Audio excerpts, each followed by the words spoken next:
Hi guys, how are you today? Welcome back to Kika's channel. Seperti biasa, saya akan membagikan beberapa informasi tentang bahasa Inggris, especially about its grammar. Dan seperti biasa juga, di akhir video, I also give you some exercise you can try at home to help you to improve your English or to make your English better. And today, we are learning about to be in English. Dan pada hari ini kita akan belajar mengenai to be dalam bahasa Inggris. Pernah dengar to be kan ya? What is to be and how to use it properly? Apa itu to be dan bagaimana cara menggunakannya dengan benar?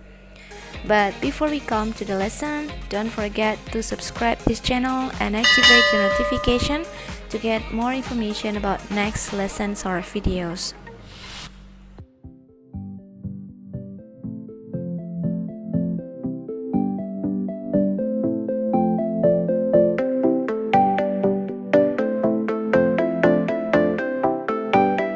Baiklah, mari kita bahas mengenai apa itu to be. Let's talk about what to be is. To be di dalam bahasa Inggris itu termasuk jenis kata kerja, tepatnya kata kerja tidak beraturan atau irregular verb ya. Hal ini karena bentuk pertama, kedua, dan ketiganya tidak sama atau berbeda. Sebagai informasi tambahan, di dalam bahasa Inggris kata kerja itu terdiri atas 3 bentuk. Bentuk pertama, kedua, dan ketiga. Jika bentuk kedua dan ketiganya itu berbeda atau tidak sama dengan bentuk pertama, maka itu termasuk pada irregular verb atau kata kerja tidak beraturan. Sedangkan kata kerja yang bentuk kedua dan ketiganya ditambahkan dengan akhiran ed, maka itu termasuk pada regular verb atau kata kerja beraturan. Nah, karena to be tadi termasuk irregular verb, kata kerja tidak beraturan, maka bentuk pertama, kedua, dan ketiganya itu berbeda ya. As you can see on the slide, seperti yang bisa dilihat di slide, bentuk pertama dari to be itu adalah be, yang pada konteks kalimat tertentu bisa diganti atau diubah menjadi am, is, atau are. Sedangkan bentuk keduanya itu berubah menjadi was atau were. Dan bentuk ketiga itu berubah menjadi been. Do you get it? Lalu, apa fungsi dari to be ini? To be itu berfungsi sebagai kata penghubung atau linking verb di dalam kalimat antara subjek dengan kata benda atau noun, dengan kata sifat atau adjektif, atau dengan kata keterangan atau adverb. Nah, kata benda, kata sifat, dan kata keterangan ini berfungsi untuk menjelaskan atau menerangkan subjek dari kalimat ini ya, bukan untuk menandakan atau menyatakan sebuah tindakan. Jadi fungsi dari to be di dalam kalimat adalah untuk menghubungkan antara subjek dengan kata benda, kata sifat, atau kata keterangan, dan tidak ada menandakan sebuah tindakan di dalam kalimat tersebut. Mungkin teman-teman masih ada yang bingung atau tidak tahu tentang kelas kata yang telah disebutkan tadi dan contohnya apa. Di sini saya akan jelaskan secara singkat mengenai kelas kata tersebut. Yang pertama itu kata benda atau noun adalah kata yang digunakan untuk menunjukkan suatu benda, baik yang konkret ataupun nampak maupun yang abstrak yang tidak tampak. Adapun kata-kata yang termasuk pada jenis kata benda antara lain nama orang seperti David, Susan, dan sebagainya. Benda seperti book, table, car, dan sebagainya. Kemudian binatang seperti tiger, cat, dog, dan sebagainya. Jenis pekerjaan seperti doctor, teacher, police, dan sebagainya. Kemudian kata sifat adalah kata yang digunakan untuk memberikan keterangan atau menjelaskan mengenai kata benda. Adapun kata yang termasuk pada kata sifat seperti happy, senang, healthy, sehat, young, muda, round, bulat, dan sebagainya. Kemudian kata depan atau adverb adalah kata yang digunakan untuk memberikan keterangan di dalam kalimat. Kata keterangan tersebut dapat berupa keterangan tempat, keterangan waktu. Contohnya in the classroom, at home, in the kitchen, dan sebagainya.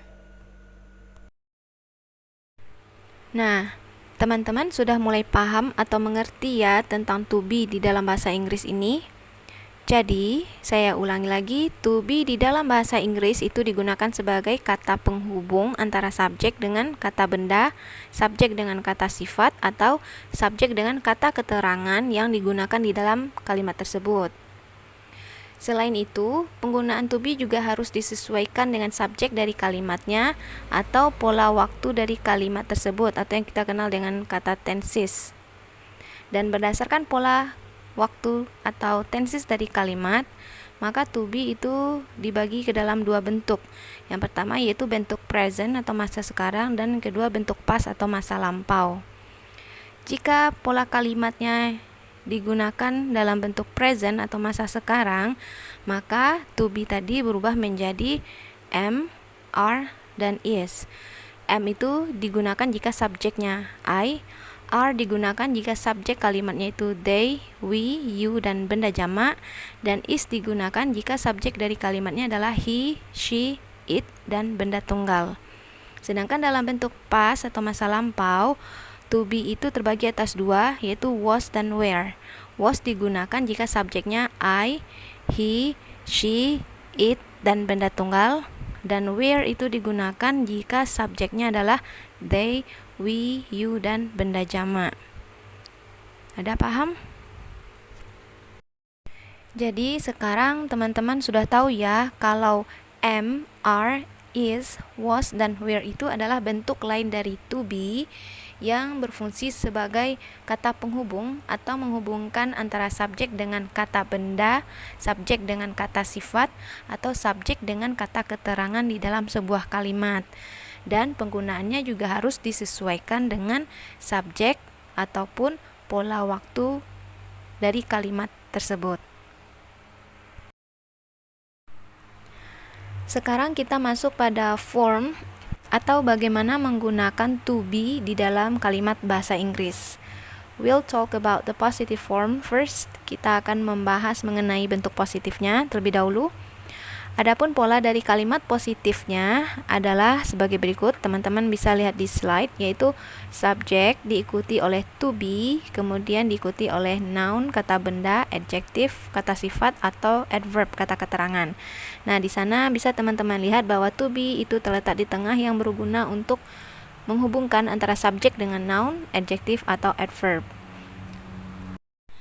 Let's see the example. Kita lihat contohnya yang pertama. I am a doctor. I am a doctor. I subjeknya, am to be-nya, dan a doctor itu adalah kata benda. Jadi di sana kita bisa lihat adanya penggunaan to be am yang berfungsi untuk menghubungkan antara I dan a doctor. Jadi jika di dalam bahasa Indonesia kita bisa mengartikan saya seorang dokter. Tetapi di dalam bahasa Inggris kita tidak bisa mengatakan I a doctor. Kita harus menggunakan to be di tengahnya terlebih dahulu untuk menghubungkan antara subjek dengan noun-nya. Jadi jika kita bilang saya seorang dokter di dalam bahasa Inggris, kita artikan I am a doctor, bukan I a doctor, ya. The second example, contoh yang kedua, itu adalah you are smart. You subjeknya, are to be-nya, dan smart itu termasuk kata sifat. Jadi di sana teman-teman bisa lihat ada penggunaan to be are yang berfungsi untuk menghubungkan antara subjek dengan adjektif atau kata sifatnya. Jika diartikan ke dalam bahasa Indonesia itu artinya kamu pintar. Jadi kalau kita ingin mengatakan kamu pintar dalam bahasa Inggris, kita tidak bisa mengatakan you smart, ya, karena kita harus menggunakan to be untuk menghubungkan antara subjek dengan kata sifat tersebut.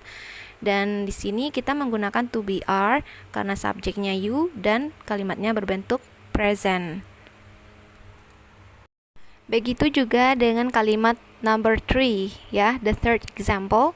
She was at home. She was at home. She itu subjeknya, was itu to be-nya, dan at home itu termasuk kata keterangan, yaitu kata keterangan tempat. At home di sini artinya di rumah. Jadi was di sini kita gunakan untuk menghubungkan antara subjek dengan kata keterangan. Dan jika diartikan ke dalam bahasa Indonesia, kita bisa mengartikannya dia di rumah.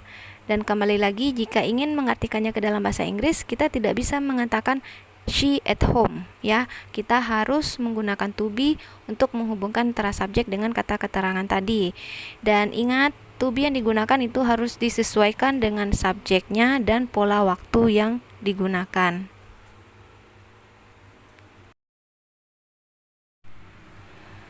For the negative form, untuk pola kalimat negatifnya, yaitu yang mengandung kata tidak atau bukan, kita hanya menambahkan not sesudah to be-nya. We just add not after to be, ya, mengikuti pola kalimat positif tadi dan tambahkan not sesudah to be-nya. You can see the form on the slide. Teman-teman bisa lihat polanya di slide, yaitu subject, kemudian to be, kemudian not, baru noun, adjective atau adverb-nya, ya. Dan for the examples, untuk contohnya yang pertama itu I am not a doctor. I am not a doctor. Jadi kita tidak bisa bilang I not a doctor, ya. I am not a doctor, karena kita harus menggunakan to be untuk menghubungkan antara subjek dengan a doctor-nya. Oke. The second example, contoh yang kedua, you are not smart. You are not smart. Smart di sini adalah kata sifat, ya. Jadi kita ingat harus menggunakan to be untuk menghubungkan antara subjek dengan kata sifat. Dan karena dia kalimat negatif, kita tambahkan not sesudah to be-nya. Jadi you are not smart, kamu tidak pintar. Kita tidak bisa bilang you not smart, ya, karena kita harus butuh to be untuk menghubungkan antara subjek dengan kata sifatnya. Oke. Begitu juga dengan contoh nomor 3, the third example, yaitu she was not at home. She was not at home. Karena di sini subjeknya she dan kalimatnya berbentuk masa lampau, maka kita gunakan to be was, ya. Jadi jika ingin mengatakan dia tidak di rumah, kita tidak bisa mengatakan she not at home. She not at home, bukan. Kita harus gunakan to be terlebih dahulu untuk menghubungkan antara subjek dengan kata keterangannya. Oke. Untuk kalimat tanyanya, kita tukar posisi subjek dan to be. Teman-teman bisa lihat polanya di slide. Untuk kalimat tanya, posisi to be itu mendahului subjek, baru kemudian noun, adjective, atau adverb. The example, contohnya yang pertama, are you a doctor? Are you a doctor? Are itu to be-nya, you itu subjeknya, dan a doctor itu noun-nya atau kata bendanya, ya. Jadi teman-teman bisa lihat posisi to be are itu mendahului subjek di dalam kalimat tanya. Jika di dalam kalimat positifnya kita mengatakan you are a doctor, you are a doctor, maka di dalam kalimat tanya kita ubah menjadi are you a doctor? Are you a doctor? Ya. Jadi ada pergantian posisi antara subjek dan to be di dalam kalimat tanya. The second example, contoh yang kedua, yaitu am I smart? Am I smart? Am itu to be-nya, I itu subjeknya, dan smart itu adalah kata sifatnya atau adjektifnya, ya. Jika dalam kalimat positif dia berbentuk I am smart, I am smart, saya pintar, maka di dalam kalimat tanya dia berubah menjadi am I smart? Am I smart? Ya, to be-nya didahulukan sebelum subjek. Oke. Dan di sini artinya apakah saya pintar? Oke. Dan begitu juga dengan contoh nomor 3, the third example, yaitu was she at home? Was she at home? Di sini kita gunakan to be was karena subjeknya itu she dan kalimatnya menggunakan pola past atau masa lampau, ya. Dan untuk kalimat tanyanya kita gunakan to be terlebih dahulu sebelum subjeknya. Was she at home? Apakah dia di rumah? Ya, jika di dalam kalimat positifnya berbentuk she was at home, she was at home, dia di rumah, maka kalimat tanya kita gunakan to be-nya terlebih dahulu menjadi was she at home? Was she at home? Ya. Dan ini semua adalah kalimat tanya yang jawabannya berupa yes atau no, ya. Yes atau no. Dan untuk jawabannya kita perhatikan saja kalimat atau kata tanya di depannya. Jika di depannya menggunakan to be, maka jawabannya juga harus disertai dengan to be. Contohnya, was she at home? Maka jawabannya yes, she was, karena di depannya ada kata bantu atau kata tanya to be. Dan no, she was not. Untuk contoh yang nomor 2, am I smart? Am I smart? Bisa dijawab dengan yes, I am. yes I am, dibalikan lagi ya, karena jawabannya berbentuk positif. Kalau no, no I am not, ya, no I am not. Nah, di sini saya berikan lagi beberapa contoh dan disertai juga dengan kalimat bahasa Indonesianya untuk membantu teman-teman dalam memahami penggunaan to be di dalam bahasa Inggris, ya. Now let's see number one. Kita lihat yang nomor 1. Saya seorang murid. Saya seorang murid. Ya, saya itu subjeknya, seorang murid itu termasuk kata benda, ya. Jadi jika diterjemahkan ke dalam bahasa Inggris, kita tidak bisa mengatakan I student, ya. Tapi kita harus menggunakan to be untuk menghubungkan antara subjek dengan noun atau kata benda tadi. Jika kalimatnya berbentuk present atau masa sekarang, maka to be yang kita gunakan untuk I adalah am. Dan jika kalimatnya berbentuk past atau masa lampau, maka to be yang kita gunakan untuk I adalah was. Ya, jadi kalimat yang pertama dalam bentuk present yaitu I am a student. Kalimat dalam bentuk past I was a student, ya. Sedangkan bentuk kalimat negatifnya kita hanya menambahkan not setelah to be-nya, ya. We just add not after the to be. Dan dari contoh kalimat positif tadi, I am a student, kalimat negatifnya menjadi I am not a student, ya. Dan pada kalimat tanya atau interrogative sentence-nya ada pergantian posisi antara subjek dan to be-nya. Atau pada kalimat tanya ini posisi to be di depan subjek atau mendahului subjek, ya. So the to be comes before the subject of the sentence. Dan dari kalimat positif tadi, I am a student, kalimat tanyanya menjadi am I a student, ya. Begitu juga dengan kalimat yang berbentuk past atau kalimat yang menggunakan pola masa lampau. Dalam kalimat negatifnya kita cukup menambahkan not setelah to be was menjadi I was not a student, ya. Dan dalam kalimat tanyanya kita gunakan to be was di depan kalimat, ya, atau mendahului subjek. Dari kalimat tadi I was a student menjadi was I a student. Okay. The second example, contoh yang kedua, mereka kaya. Mereka kaya. Mereka subjeknya dan kaya itu termasuk kata sifat, yaitu untuk menggambarkan tentang subjeknya, menggambarkan tentang mereka tadi, ya. Jadi jika diartikan ke dalam bahasa Inggris, kita tidak bisa mengatakan they rich, tapi kita harus menggunakan to be untuk menghubungkan antara subjek dan kata sifatnya. Jika kalimatnya berbentuk present, maka kalimatnya menjadi they are rich, ya. Kita gunakan to be are untuk subjek they dalam bentuk present. Dan jika kalimatnya dalam bentuk lampau, to be untuk they itu adalah were, menjadi they were rich. Oke. Sedangkan bentuk negatif dari they are rich adalah they are not rich. They are not rich, ya. Ada kata not setelah to be. Dan untuk kalimat tanyanya are they rich? Are they rich, ya. Kita gunakan to be di depan subjeknya atau di depan kalimat.